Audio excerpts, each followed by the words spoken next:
Dentro de todas las sustancias que podemos tener y las formas en que se pueden unir los átomos, vamos a poder describir dos casos, los elementos y los compuestos. En el caso de los elementos, estos están formados por un solo tipo de átomo y debido a sus características no puede ser separado en sustancias más pequeñas, más simples, por algún tipo de reacción química. Estos ya pueden ser encontrados de manera natural o bien artificial gracias a diversos laboratorios químicos. Se conocen aproximadamente sobre 90 elementos y que han podido ser, debido a sus propiedades características, ser ordenados en una tabla que se llama la tabla periódica.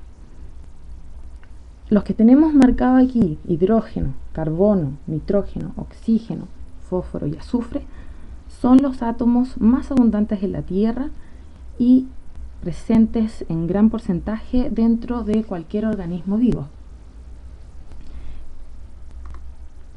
El segundo caso tenemos los compuestos. Estos, a diferencia de los elementos, poseen más de un tipo de átomo y pueden separarse vía alguna reacción química.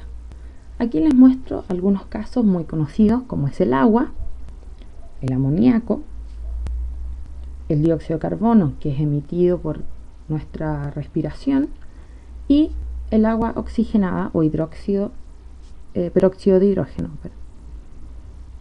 En este caso, por ejemplo, el agua, vía electrólisis, que es una aplicación de corriente en el agua, se pueden separar sus componentes oxígeno e hidrógeno, verdes y rosados respectivamente, en forma de gas y así dividir este compuesto en diferentes elementos.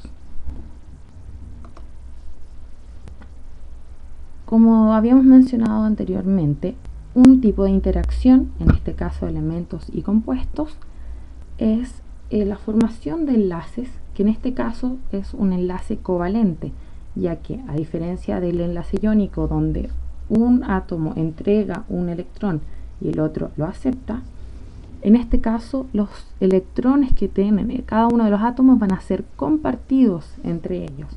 Por ejemplo, el mismo ejemplo del agua. Tenemos un oxígeno y dos hidrógenos. El oxígeno inicialmente tiene solo 6 electrones y el hidrógeno un electrón.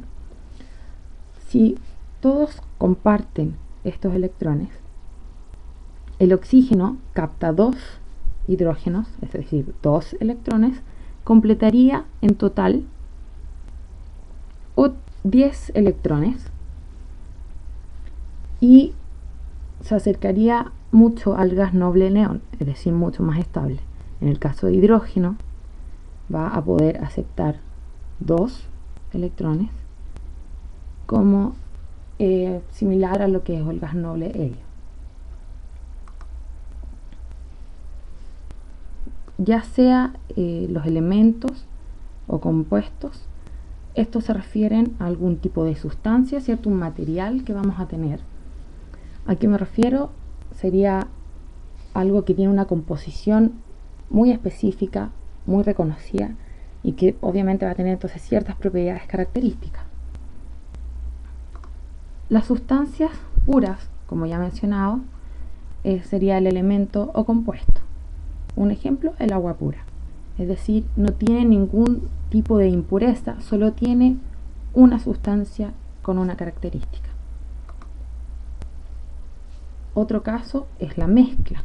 En este caso vamos a tener más de una sustancia, más de un elemento o más de un compuesto. Y vamos a tener ya sean mezclas homogéneas o mezclas heterogéneas. Las mezclas homogéneas son aquellas que tienen partículas que no se pueden ver directamente y tampoco con el microscopio, porque estos se encuentran mezclados de tal manera que interaccionan sin que uno pueda dividirlos. Ejemplo, el agua de mar, donde tenemos muchos tipos de sales y que no se pueden diferenciar a simple vista. La limonada, el té, etc. En cambio, las mezclas heterogéneas pueden ser reconocidas a simple vista y vamos a ver, por ejemplo, dos fases. En este ejemplo tenemos arena y agua. Otro ejemplo podría ser agua y aceite, que claramente vamos a ver que son distintos. Bueno, esto ha sido la clase de hoy.